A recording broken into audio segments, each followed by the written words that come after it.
Hi, Guthrie. Hi, Bob. How you doing? Doing well. Thanks for having me on.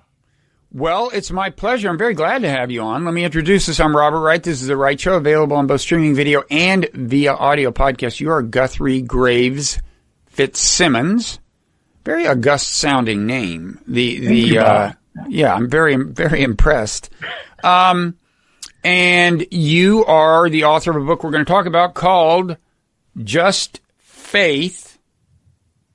And I guess I'm pronouncing just correctly. There may be a little bit of a play on words there,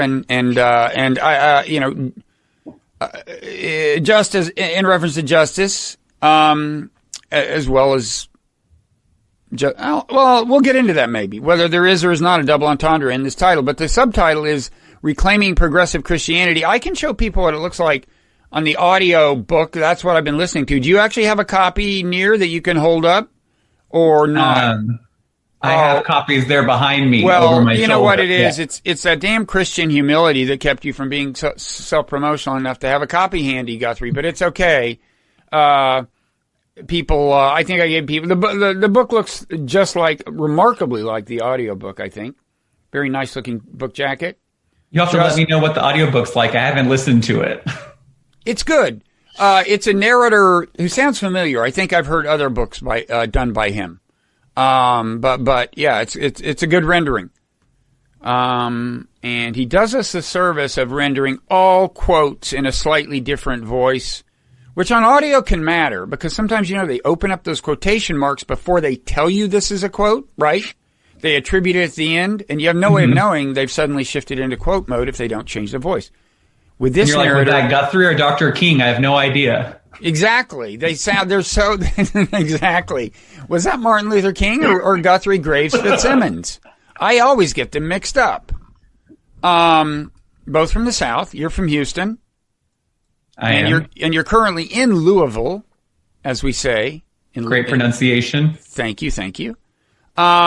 And you are the Faith and Progressive, you are a fellow in the Faith and Progressive Policy Initiative with the Center for American Progress. You hold a Master of Divinity from Union Theological Seminary, where you were the William Sloane Coffin Scholar in Christian Social Ethics.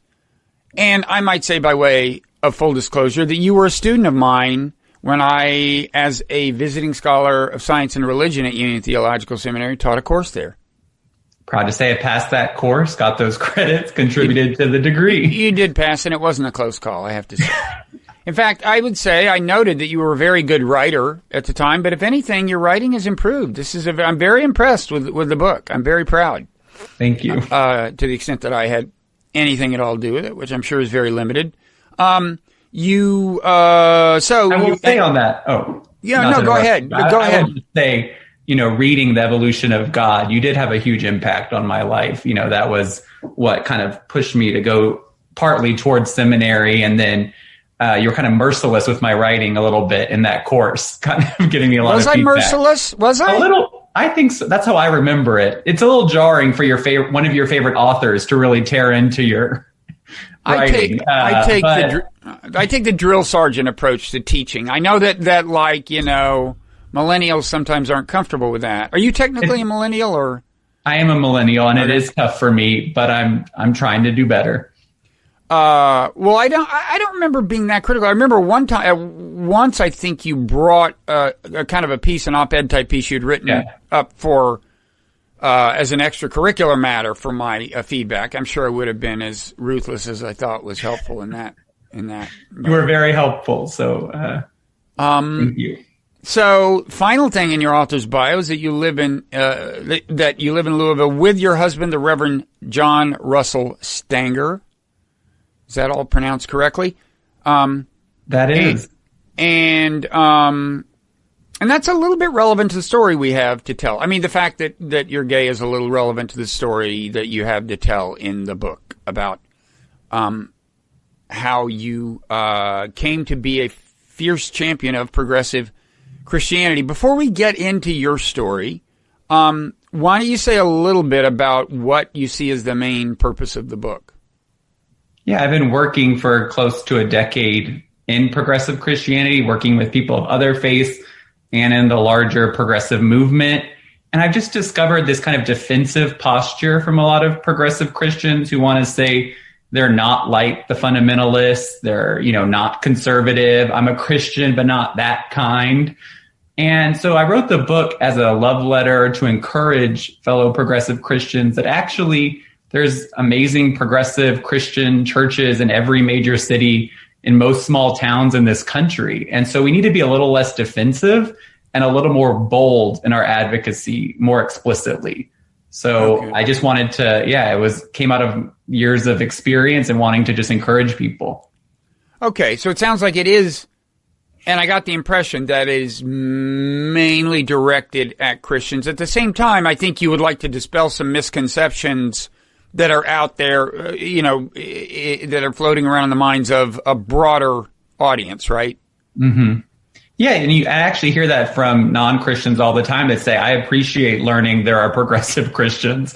It's so surprising to me. And I heard this, when I was in seminary in New York City, but also growing up in Houston, now in Louisville, where people are surprised that there are LGBTQ affirming, people out marching for Black Lives Matter. That's been a big subject here in Louisville with the police murder, Breonna Taylor. People are actually surprised, Christians and non-Christians alike, that progressive Christians exist in large numbers. And so I hear from non-Christians that they're pleased to hear this. And so I think that's a kind of secondary audience for the book. Okay. So now let's before we flesh that out, back up and talk about your own story. You're brought up Christian, though not in the exact denomination that you identify with now, right? That's right. Yeah, I was brought up in a liberal Methodist church. My parents, both union organizers, they retired earlier this year. And so I was brought up on the picket line, kind of one of the earliest photos I have of me is nailing in an Ann Richards for governor yard sign. And, my parents like holding me in the baby carrier at protests. And so I was raised in a very, super progressive activist household and in church. And those just seem naturally like two different ways of expressing the same concept.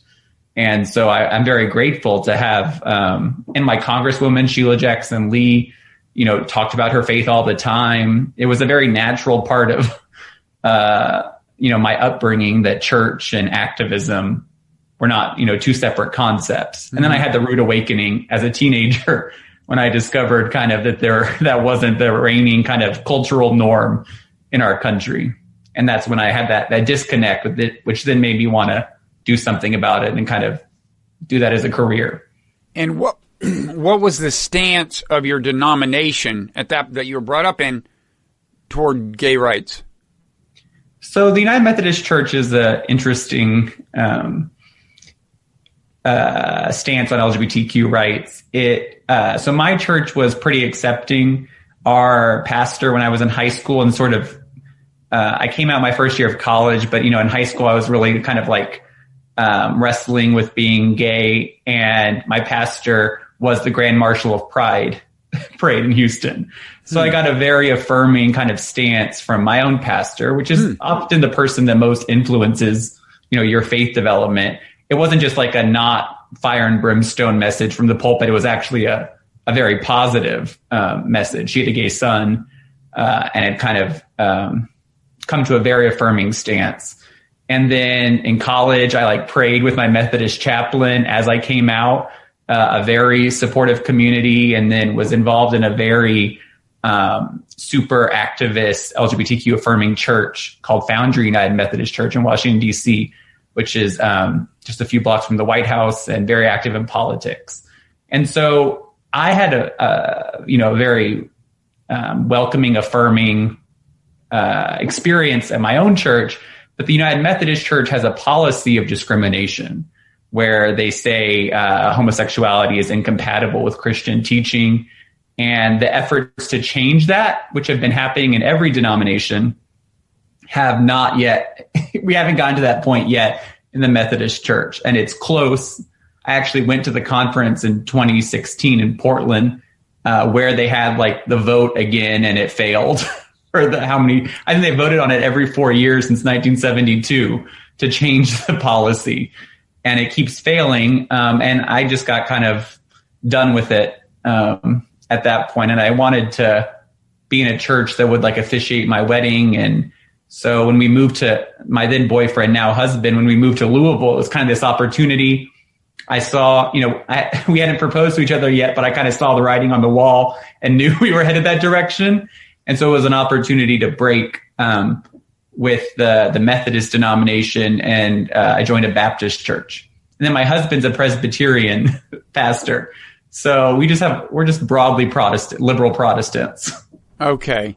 Why don't we talk a little bit about the tradition of liberal Protestantism? I don't think everyone listening to this or watching it will be familiar with the term mainline Christianity. Many will, but you do in the book, you do a little kind of quick history of liberal Christianity in America, of the kind of rise and then to some extent decline of mainline Christianity. Can you just say a little bit about that? Yeah, in every denomination, there is there was a come to Jesus moment at the early parts of the 20th century where, fundamentalism rose up within the different denominations. And at the same time, the denominations were kind of embracing modern science and, liberal thought overall, kind of expanding, the denominations were evolving and kind of embracing modern thought while still holding on to their religious convictions. And then fundamentalists were upset about that. So there was this big modernist fundamentalist controversy in the early 20th century that then sort of denominations split, and people have basically been battling. In the book, I talk about how basically we're still fighting that battle 100 years later, where you have liberal, now we kind of call it progressive Christianity on one side, and then fundamentalism got a bad rap, and they rebranded it evangelicalism and took this kind of concept that has a long history in Christian theology about being evangelical, spreading the good news, and kind of made that a focal point where you had to agree to certain strict biblical like being a biblical literalist on one side that was fundamentalist and then evangelical. And so there was this split that's basically been happening, and it's still happening, where Protestants kind of divided into two camps, and we're like facing that problem still today. On the biblical literalism thing, originally that was definitionally part of fundamentalism. Fundamentalism, as you note, the term comes from a series of kind of pamphlets or something called the Fundamentals, put out by somebody associated with Princeton Theological Seminary, I think. And at that point, the everything in the Bible being literally true was part of the deal. Now, I don't think everyone who calls himself evangelical now, even conservative evangelical now, right, would subscribe to that. I mean, that was kind of the stance I was brought up with. I was brought up as a Southern Baptist. But my sense is that the term evangelical covers maybe a slightly broader theological spectrum and kind of doctrinal spectrum than we appreciate. Does that make sense? Yeah, and no one will agree on a definition of evangelicalism. Right. But I think it's largely a kind of rebranded fundamentalism where it's, and now, there's different the Bible's inerrant without error. But there is a strong case for literalism. Is that sometimes meant to not mean literally true, but just true in some sense or another, either allegorically true or literally true? Is that what inerrant means, or what? I think, people are going to have different definitions of each of these. And then there's people draw the line about, is the Bible like the actual, did God's self write the actual words, or was it, which then means no kind of human, and, no human that actually wrote it down. It's total, the Bible is the total inspired word of God. And so each denomination kind of has had different dividing lines. But what fundamentalists have always done is draw these kind of strict boundaries around right belief. and then said, like the liberals are on the other side of that. We're not like those other Christians, and they're not, they don't take the Bible seriously. Mm-hmm.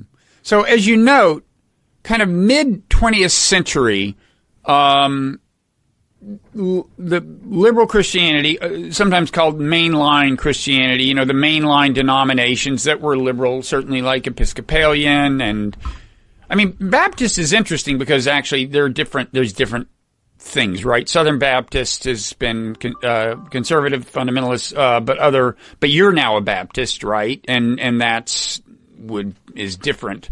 And Baptists have their own history, and my church here in Louisville is aligned with the Cooperative Baptist Fellowship and the Alliance of Baptists, kind of two newer denominations that both split off from the Southern Baptist Convention. But then you also have American Baptists, and you have Baptists that kind of, that were pre-Southern Baptist split. Mm-hmm. So in each denomination, the kind of formulation and split has been different. But generally, you have, and the mainline, the kind of liberals won largely mid-century. Mm-hmm. And so you had the mainline tradition, the National Council of Churches that represented that. And then you had these breakaway fundamentalists who then rebranded as evangelical and started the National Association of Evangelicals and sort of carved out this whole culture of evangelicalism that was, critical of liberal Christianity, mainline Protestantism. Uh-huh. And religious conservatives sometimes emphasize that, attendance numbers have been dropping for mainline churches, and that you don't deny. You think there's a more robust progressive Christianity than many people realize, but you don't deny that there has been something of a crisis for mainline churches in some sense. Certainly not the number. There's been a decline in all kind of attendance. There's been a decline in Southern Baptist Convention has lost 1 million members in the past 10 years. Catholicism has seen declining attendance. So there's a decline overall. But certainly the decline in mainline congregations has been weaponized by evangelicals to then discredit us and kind of write us off. But there was, right, a shift in relative kind of participation in mainline and evangelical churches, like during the 80s, 90s. There was, if you just added up the numbers, you'd say, okay, the ratio of evangelicals to mainline Christians was growing during some period of decades. Is that fair to say? Definitely. And I think the declines have been more recent, the negative declines in evangelicalism than mainline. I think in the most recent year, of course, this could just be statistical noise right now. There was actually an uptick in mainline attendance and membership like in the past year. And there's been some articles about how mainliners in the Trump years have actually gone back. But there's no denying that there's been a decline overall. And I actually agree with a lot of conservatives who say now, as we become a more diverse country and Christianity is less like the only religion, a lot of nominal people who maybe were just going out of cultural kind of norms don't go as much anymore. So I think people that are actively going to church now really are actively involved and care about it. Okay. Now, talk a little about what you see as the underappreciated vibrance of progressive Christianity. There's a poll that I think you actually helped shape the poll itself. Maybe that you were involved in the polling, and you report some numbers in the book, right? Yeah, I worked with the Public Religion Research Institute. They had already fielded the survey, but I was trying to get at the idea that there are, that progressive Christians exist. And so I asked them to run a test of pro-choice, pro-LGBTQ, pro-immigration Christians in the United States. And the numbers came back roughly 35 million. And that's not a million American adults fit that kind of three-pronged test using this one poll.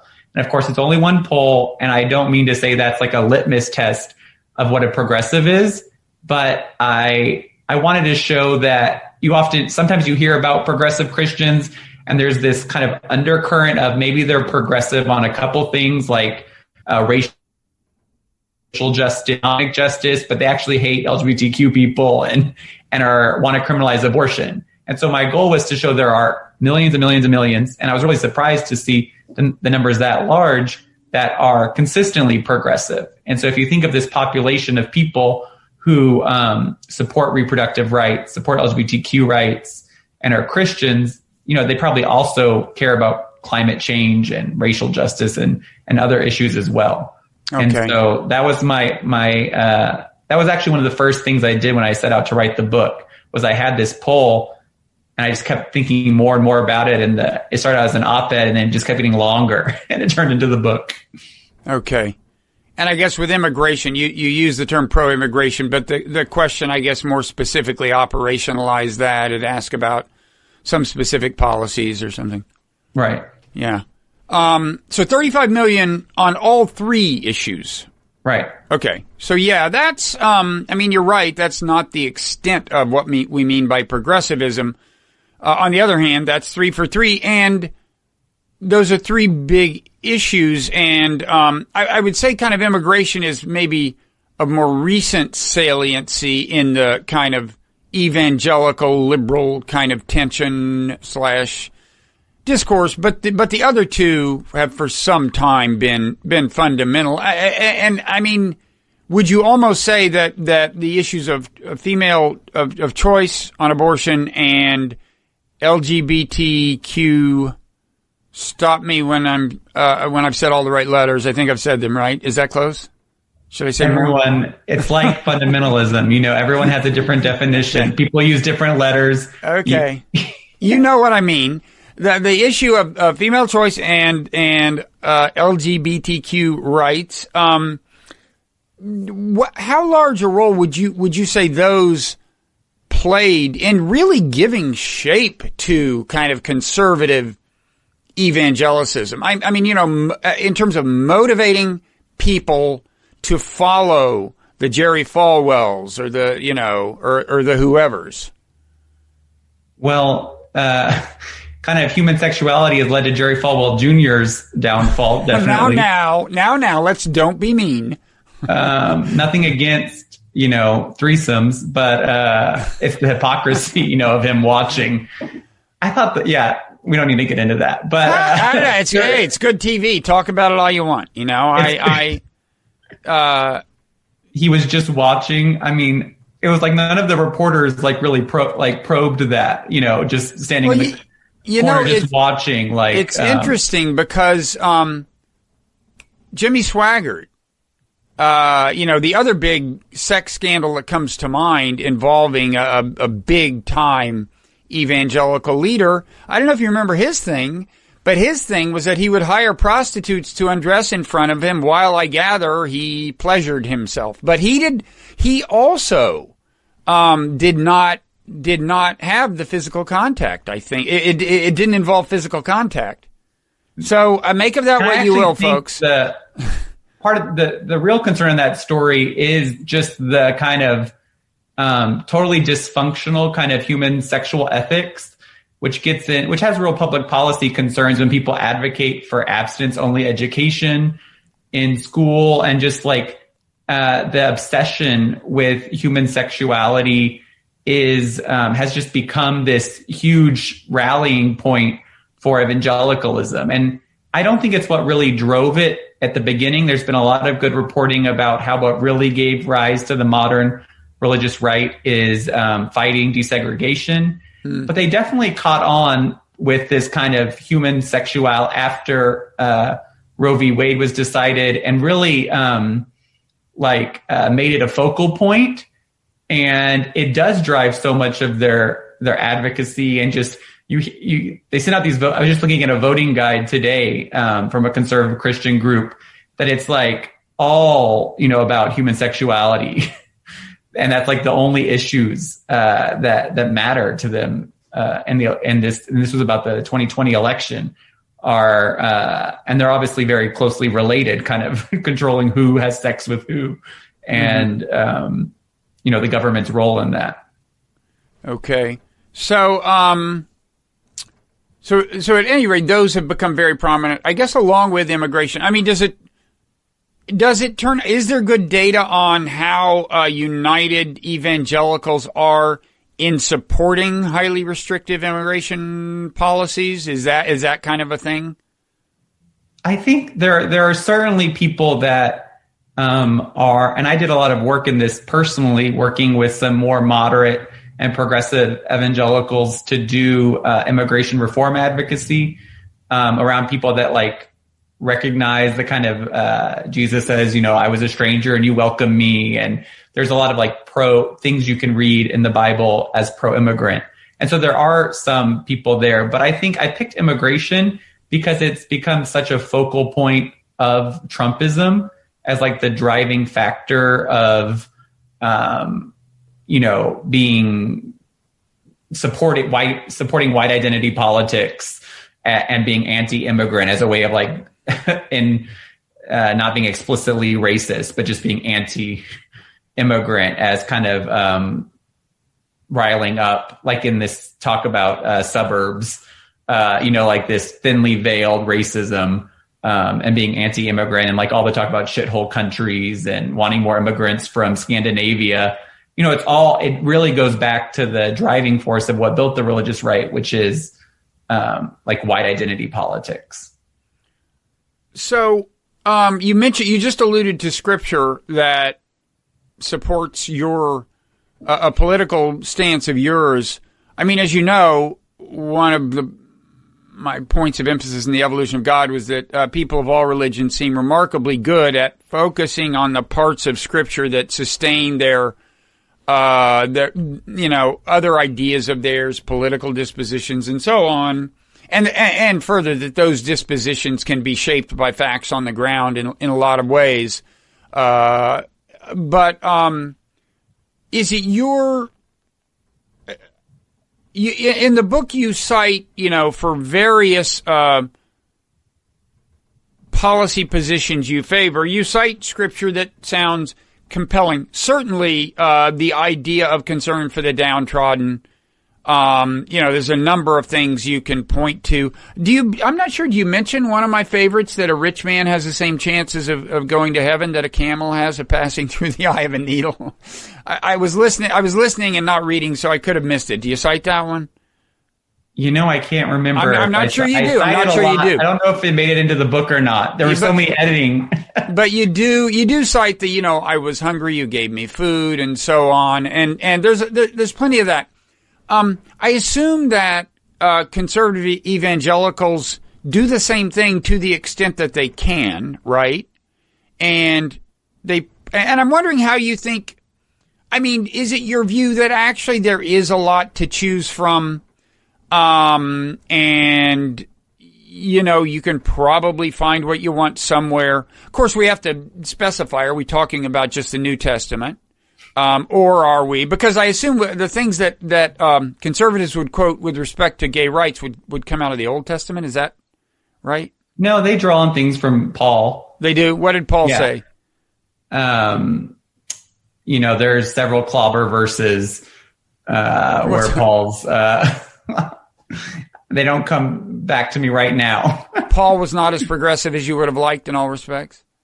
Paul was, talked about like fleshly desires, and there are things that that I think people misread.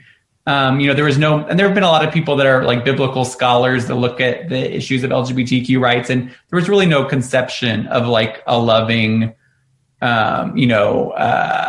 same-sex relationship. With Paul, there was writing about. With Paul, there was barely acceptance of sex, right? I mean, didn't he say, wasn't the idea that, look, of course, back then he thought that the second coming was imminent, right? You wouldn't have long to wait. You wouldn't have to deprive yourself for long before the second coming came. In the meanwhile, his ideal was you shouldn't have sex. And didn't he say, look, if you have to have sex, well, then get married at least, but it's better if you don't have sex. Am I misremembering that? No, that's correct. There was...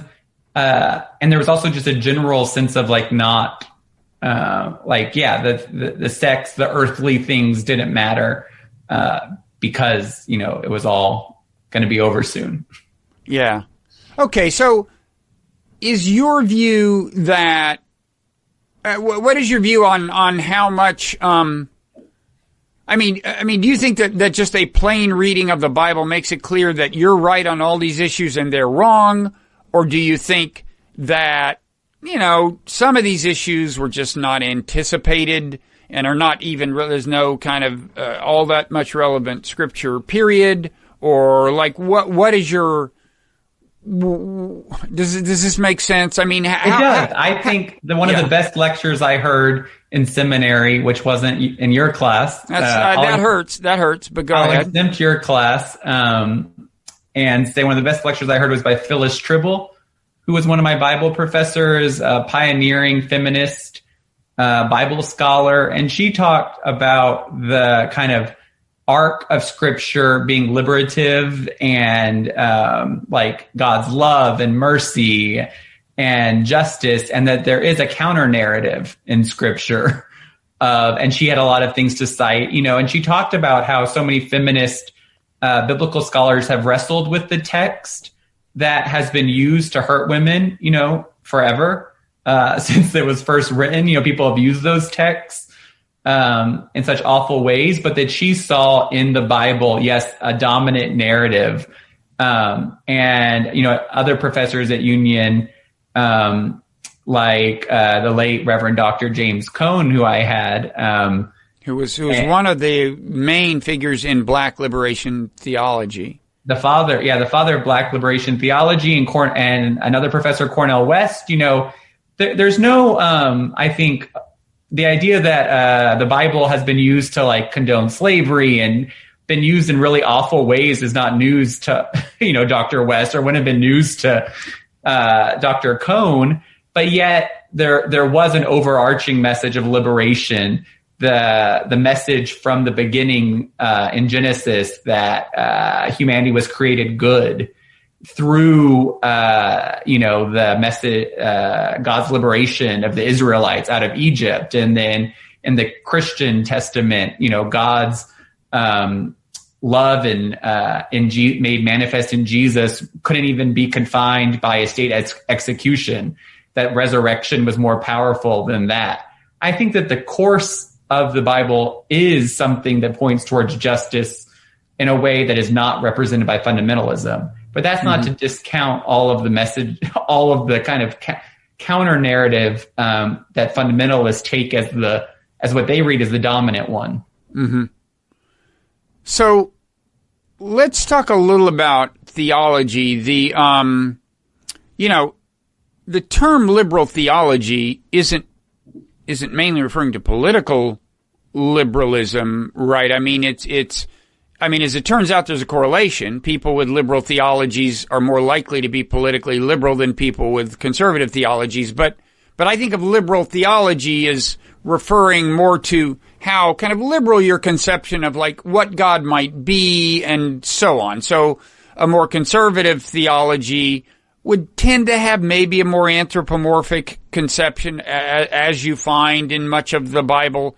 Liberal theology could go as far away from that as Paul Tillich went, who was also at Union, and talk about God as the ground of being. Some people might rightly ask, like, what the hell does that mean?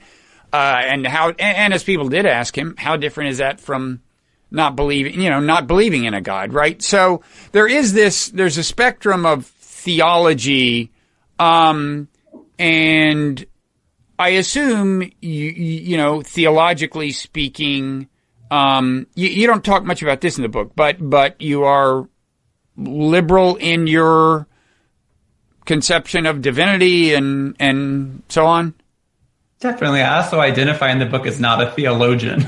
Yeah, that's why. Which is, I think you need to know your lane. I often come back to, not policing people's boundaries, which I think would put me in the liberal camp just by definition. Mm-hmm. Stressing the kind of Christianity as a social movement, and also wanting to I also actively kind of push back against a lot of time being spent on these kind of questions of doctrine of God and other things when sort of human needs are not met. Yet we have the resources right now in this country and world to meet everybody's basic needs, which feels to me like a much more pressing concern and where I put my time. But I do address the kind of there's certainly a tie on the right, and like you say, kind of throughout in liberalism as well, where a lot of the kind of like social control, you have to believe all these certain things ties in, the theology does tie into kind of like the political concerns. So I don't want to avoid it, but it's also kind of not my work. Okay. Let me press you a little on an issue that's not a conception of God issue, but it's not just a political issue, and I would guess you have a view. Do you believe in universal salvation? That is the idea that basically nobody goes to hell? I do. You do? Okay. Is that... I guess... You're pressing me in a way that... Yeah, no, I enjoy it. Yeah. In a way that's counterproductive to your mission as a political organizer? Is that the problem? I'm like I'm like helping you alienate people. Well, let's get back to the first question. So I take it your view on conception of God is like whatever works for you. If somebody has a highly anthropomorphic conception of God, that's not how you would personally assess their version of Christianity. You would focus more on like what values emanate from their Christianity. Yes. when the rubber hits the road. And I'm not in the business of policing their kind of right belief. And also, so much of belief is tied into the ability, like, there's so many questions I have about anyone's ability to believe and like at what age, all these questions I know have been debated. But for me, the more and more I think about it, the less I care. Mm-hmm. Okay. But keep going. I'm just, I was kind of wondering as I'm reading your book, is there like, some, are there any theological ideas that in your mind would exclude someone from being a progressive Christian? Like, for example, if you believe in, the eternal damnation of people who do not accept Christ, including people who were born in places where they never heard about Christ, the most extreme kind of conception of the, traditional, you might say, conservative, salvation narrative.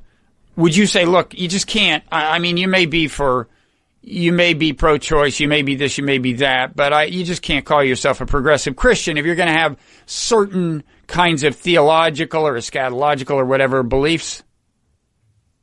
Is there some minimum threshold that has to be? Yeah. But and that's where I say the two concepts are linked in some ways. Like, it's really tough for me to believe you're a progressive Christian that doesn't think women are equal to men. Like, that says theologically, God created man first and women to be his helper. And that shows a kind of, a fundamental like male headship of the family. And I may support women's pay and the Equal Rights Amendment in civil life, but I disagree. So yeah, I do think there are some concepts that would make me very wary of someone. I don't think it would be my calling in life to expel them or take any act. I don't know what that would mean for me, but I do think, one, I haven't really met that person that thinks someone that never heard the Christian message is going to spend eternity, that died at 1 week old is going to spend eternity being punished and supports a universal basic income. I haven't met that person. But if I did, I don't think I would I don't think I'd be moved at all to do anything about it. Yeah. Okay. A kind of related question. I would assume that there are some conservative Christians who look at somebody like you or some progressive Christians and say, you're just wrong about even being a Christian. You really don't qualify. Your beliefs, exclude you, right? I mean, I'm sure that happens. And I'm sure there are progressives who say the same thing about conservative Christians. So it's kind of a question related to my last question, which is not, are there beliefs that would exclude you, are there theological beliefs that would exclude you from being a progressive Christian? That was my last one. But are there political or theological beliefs that are held by a fair number of people who call themselves Christian in America that you would say really mean that they just aren't Christians? They're just confused. They're just confused about the religion. It's actually something that's a lively debate, and there are people that scream fake Christian. They often scream it at the president, who claims to be a that's Christian. partly, the idea is partly is he's just lying about even believing, right? That's part of what they mean. He was raised, I know the church, that really had an influence on him, Marble Collegiate in New York City, Norman Vincent Peale. Yep. That's a brand of Christianity. There's no denying it. So I pretty much have a pretty resolute commitment to saying if you're a Christian, if you claim to be a Christian, then I'm going to describe you that way. I'm not going to say you're not. And it does make for an asymmetrical battle where fundamentalists are claiming I'm not a Christian. People tell me that almost every day, that I'm not a Christian. And then the progressives are saying, not only are we saying conservative Christians are Christians, we also are feeling very bad about all the harm that's been done in history by conservative Christians and feel like the need to confront them about it. So it's not like two sides arguing. It's one side claiming the other doesn't really exist, and the other one feeling compelled by conservatives to do a lot more. Okay. Let's see. It's funny. One of the highlights of my mother's life was when she visited New York when I lived there, and I took her to a service at Marble Collegiate Church because she had been a big Norman Vincent Peale fan. He was no longer, I don't think he was still alive. He certainly wasn't preaching at that point, but still, nice church. So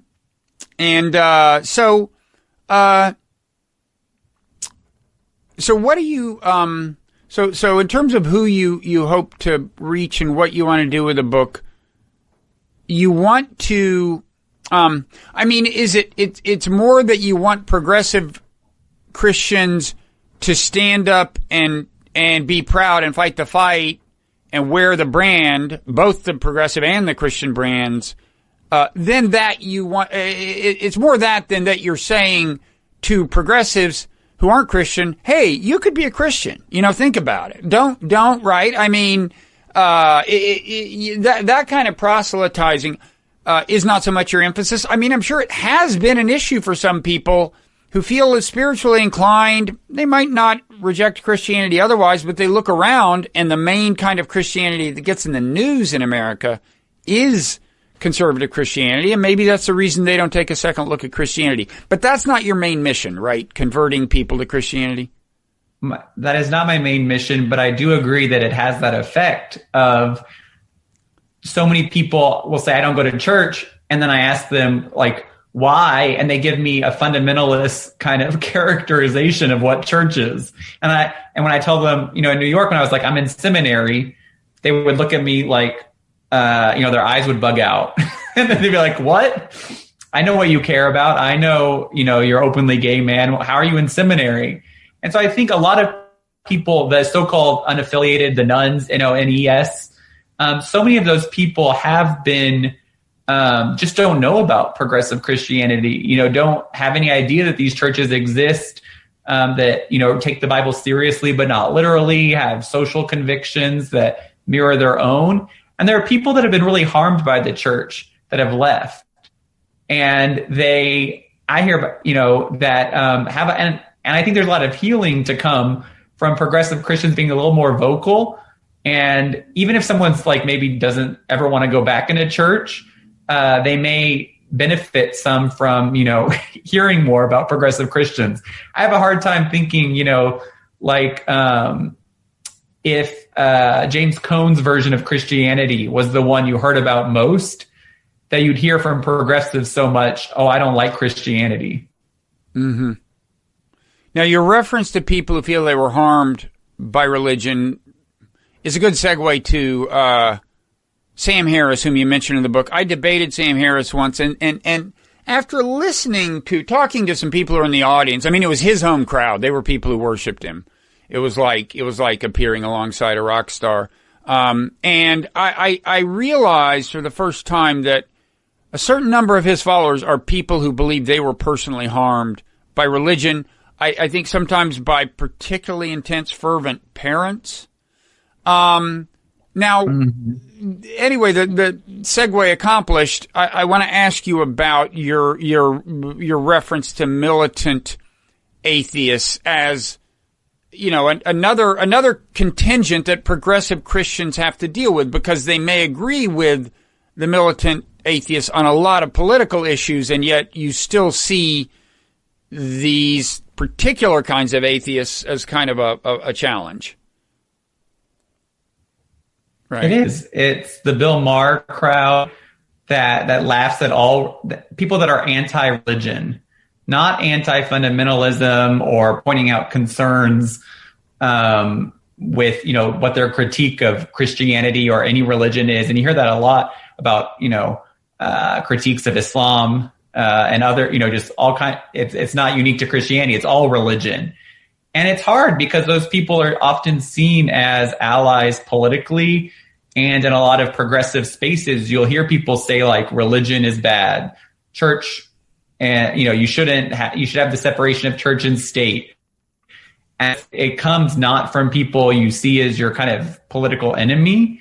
And so it's actually, I found, it keeps from speaking out more than conservative Christians do. It's the secular kind of fundamentalists who are the ones that are kind of tamping down progressive Christian loud.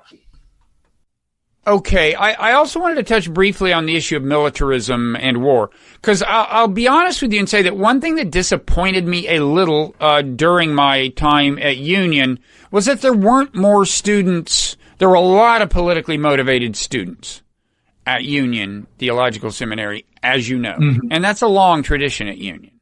But there wasn't much activism about. There wasn't much anti-war activism and.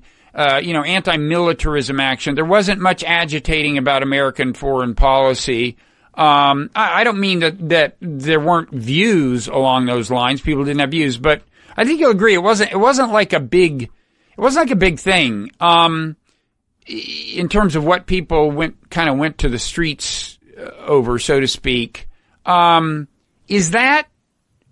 you think that kind of continues to be the case? I mean, honestly, I think it's an issue with progressives broadly, in my view, pretty broadly. Do you think it's something that deserves more emphasis than it's gotten in progressive Christianity?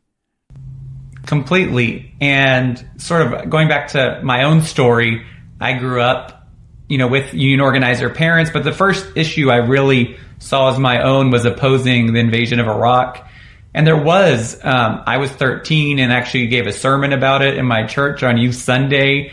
And there was a lot of faith-based, I think, activism when there was like larger anti-war activism overall. I'm not so sure how much it's a issue with the faith community as much as the kind of, and as just these endless wars have gone on, they've become, people have accepted them wrongly as normal.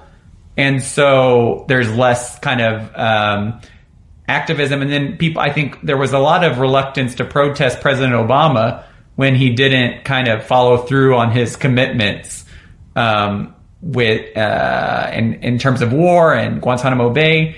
But yeah, my motivations and so many people's motivations in this space are around peace. And like one of the longest traditions in progressive Christianity are the peace churches, and in DC, the Friends Committee on National Legislation is one of the strongest, I think, faith-based organizing groups that's, working on public policy. So I think there's a lot that is going on, but there could be more, and it's a function, I think, of people just wrongly accepting kind of these endless war as a fact of life, because it obviously doesn't have to be. Mm-hmm. So I would love to see more. And I actually have thought about, doing more to kind of make foreign policy a key progressive Christian concern. Maybe we should talk after we quit recording. I'd like to brainstorm further on that. Win Without War I worked a lot with them in my previous job where I was focusing on Islamophobia. And there's so much good activism going on. You said Win Without War? Win Without War is I'm sure you know them. And they're a great group. Stephen Miles. Yeah, I work really closely with Stephen. And I think there's an awareness that the faith community has a really strong role to play, especially the Muslim community that has a very strong role to play in condemning, because so much of the wars are wrapped up in Islamophobia. So there's a lot more that could be done. But I do think if you go back to when there was a huge anti-war movement, anytime, but it's even around the invasion of Iraq, there was a strong faith component to it. Okay. Now, if you ask, what were union students doing since they weren't doing a lot of anti-war postings? I would say, the big thing was social justice, and the Black Lives Matter, a lot of racial justice and kind of some LGBTQ stuff. And this is a question that really doesn't necessarily have any connection to Christianity, but it's become kind of a hobby horse of mine, especially since the George Floyd thing. I mean, it seems to me, a lot of people have written about this, that there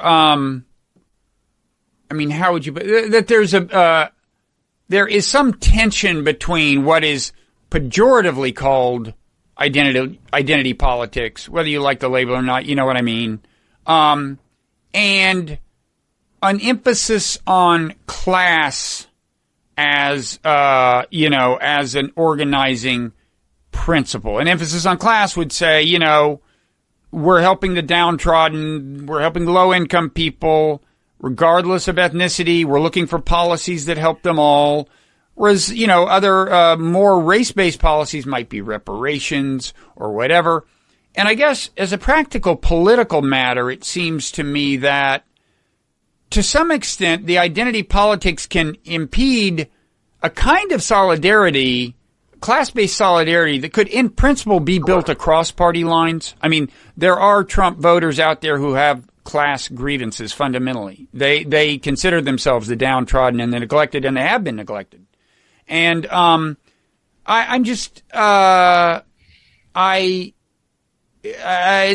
nodding your head in a way that suggests you've thought about all this stuff.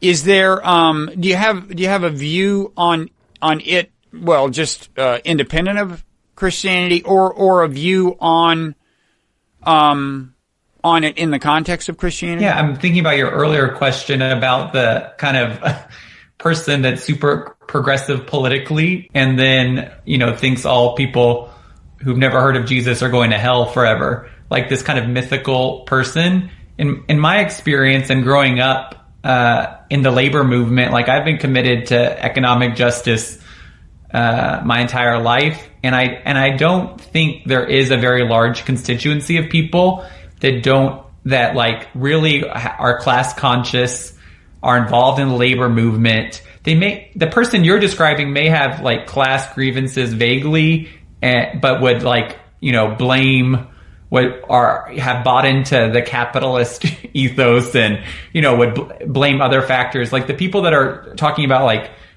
that have a strong kind of class consciousness and want to build power amongst working people. I have not experienced a large number of those people that don't see systemic racism and also want to concurrently address systemic issues of race and other ways people are marginalized. And I think as a Christian, especially, that Jesus is always in the Beatitudes, blessed are the poor, blessed are the meek, blessed are the peacemakers. That's an intersectional approach that, kind of combining all the people that are left out and marginalized. And so I hear this a lot, this kind of mythical person that maybe, is like a union member, but really doesn't think racism is real. But I don't think they exist in meaningful numbers. Yeah, I guess that's not so much the way I would have thought about the question I meant to ask. I guess I'm, at the sheerly policy level, it's kind of like, well, there are these Trump voters that, you can in principle approach and say, look, your plight, you have been ignored. And there are ways, there are policies that can help. You deserve better from the government and so on in ways that are consistent with my values. And as a practical matter, it may be harder. This is such a long conversation. Maybe I shouldn't even start it. It may be harder to win them over if they get the feeling that you consider all Trump supporters racist by virtue of being Trump supporters or something. If that makes sense. There's a real readiness. That's kind of a trope you hear that people think all Trump supporters are racist, which is obviously not true. I think Jesus says, I came to bring life and life abundant. I think if we if we really tax the rich like we should, there's enough for reparations. There's enough for everybody to have enough. There's enough for everybody in this country and in the world, because I don't think there's any moral distinction between Americans and people in other countries. And I think that's a very unique, or that's a very kind of fundamental Christian concept. But I think there's enough for everybody. And there's enough to particularly address the harms of systemic racism. So I would, and I think that would appeal to everybody. If the working class person that's like, no, I don't want a fundamental reordering of society where everyone has enough because there's some other, we're going to also address systemic racism. I'm not sure that's a large group. I think there's enough to do both, and that would appeal to everybody. Do you disagree?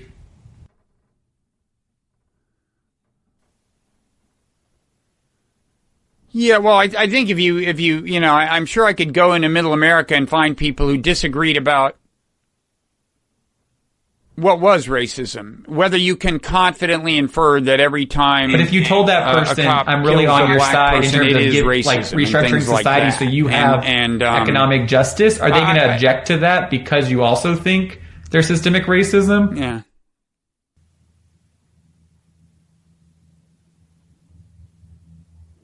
If they think you're possibly, if they think you're vilifying cops everywhere unduly or something, maybe, yeah. I mean, human psychology is funny. They can just decide that you're the enemy. I'll tell you, there was one time, and what really kind of brought this to mind is, there was a time in your book where I thought you were a little casual with the allegation of racism. It was about this Martin Luther King thing Smithsonian Magazine did a thing on Martin Luther King. They were, I guess it was a thing like the greatest rebels of the last 100 years and the greatest thises and the greatest religious leaders and the greatest that's. Right, resistors and rebels, and Martin Luther King, they called leader. One of the greatest rebels. And you said that was racist. Yeah. Are you sure? You're sure that was racism? I think that the systemic way in which we view black people in America, and you see this all the time. I see this in political reporting. I just saw this earlier today. You see it all the time. Black people are motivated by race, not religion. And yet you talk about white evangelicals being motivated by religion. I do think that's racist. I think it's discounting and erasing the religiosity of black Americans. And you often hear about these 81% of white evangelicals that voted for Trump. And it's like, oh, look how strong. We hear all the time, just casually, the evangelical base, evangelical this, talking about white evangelicals. And yet you never hear about black Christians who voted in larger numbers for Hillary as like this voting bloc, black Christians. When was the last time you heard that politically? Black Christians as a voting bloc. Maybe it's okay. Well, I guess, yeah, but there as an analytical matter, if the black vote is overwhelmingly for Hillary, they're not going to divide the black vote up any more finely, period. They don't need to. The blackness seems to be the variable that they're interested in, right? I mean, whereas with whites, you had a very big split, right? Not nearly all whites voted for either candidate. The white-black split is strong, and then there's variations when you break up white evangelicals from white mainline. It's white mainliners also went majority for Trump. So there is some variation there, but it's the way we talk about this constituency, this group of Americans, as the white evangelicals are motivated by religion, whereas black voters are motivated by being black. Okay, I kind of see, although, I mean, Trump, white, working class, a lot of Trump supporters are said by many people to be motivated by racial identity issues. I mean, I'll tell you, the thought that came to mind is because I've worked at magazines, and I've seen like these lists put together, like the greatest of the greatest, and it's like, what's happening on the inside of the magazine is like, okay, we got to get this issue out. Oh shit, we've got 2 blacks under religion, and we don't have any blacks under rebel. Let's move Martin Luther King to rebel. You know, it's like, that's how pragmatic and crass the considerations are. And I guess, so there was that thought, and there's the thought that,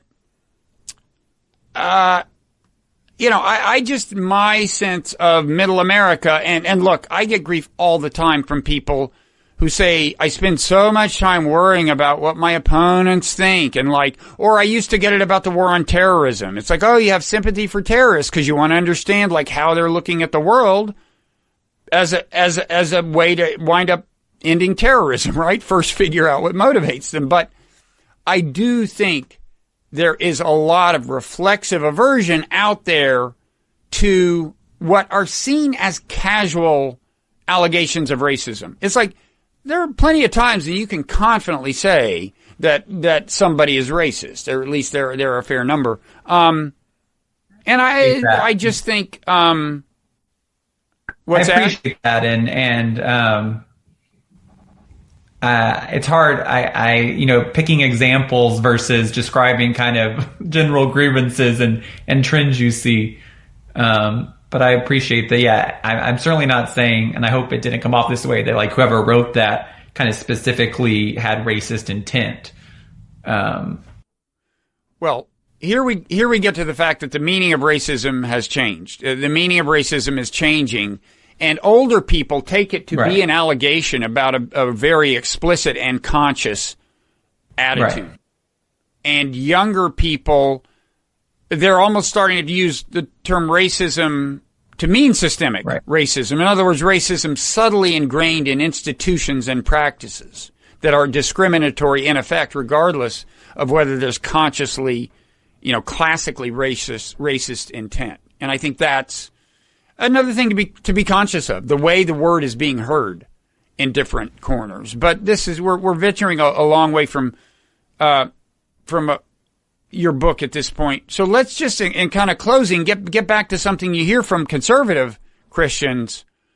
Well, love the sinner, hate the sin.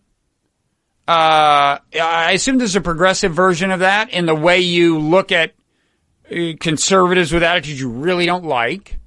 And also I would just say, well, just talk about the challenge laid down by Jesus and I think by Paul in some way about loving your enemy. Like that, taken literally, that would mean a progressive should try to love Donald Trump supporters. Is that something that you think is worthwhile, that you try to do, that you encourage, that? Yeah, this came up with President Trump getting diagnosed with COVID, testing positive. That my husband woke me up and said the president has COVID. And I've been since the early days of the Trump administration been running a daily prayer devotional called The Resistance Prays, Prays, and we've done over 1,000 daily editions of this prayer newsletter, publishing a new prayer for Christians who are part of the resistance to Trumpism. And so it's like, what are we going to pray today? And I think the call to love your enemy is a lot of it's about what you become when you pray for your enemy. You're never I'm never, as a Christian, praying for Trump, denying his dignity and the dignity of all people, which informs so much of my political convictions. It informs my aversion to capital punishment, right? That mass murderers should not be put to death by the state. I don't think for all the evil Trump has done, he should be put to death by the state. I don't wish him to die. I don't wish anyone to die, no matter what they've done. And so I think that's like the core conviction. It's what praying for your enemy does for you. And so that's why I encourage people to pray and to also be open to change. You know, when Trump was elected, I hoped he would change. Maybe that meant he has never once tried to expand his base as president, which we all kind of recognize. But I still hope. I hope tomorrow he would say, I'm going to actually embrace the COVID relief. Maybe he's doing it for, political reasons as a last-ditch effort to change his polls. But I genuinely hope that he acts for the common good and changes his ways even now. And I think that's the way that I want to live, optimistically, hopeful that everybody will come around, that people who say, my marriage is not equal, will change their minds, and that people will change their minds about human dignity in every way. And that's just how I want to live my life, and I think how Jesus called his followers too. Okay, great. Well, listen, thank you for taking the time. You did a great job on the book. It's Just Faith, Reclaiming Progressive Christianity. Where can people find you online? Your Twitter handle is what? That would be too long. I don't think Twitter would allow that. Guthrie GF. What is your Twitter handle? Is the Twitter handle.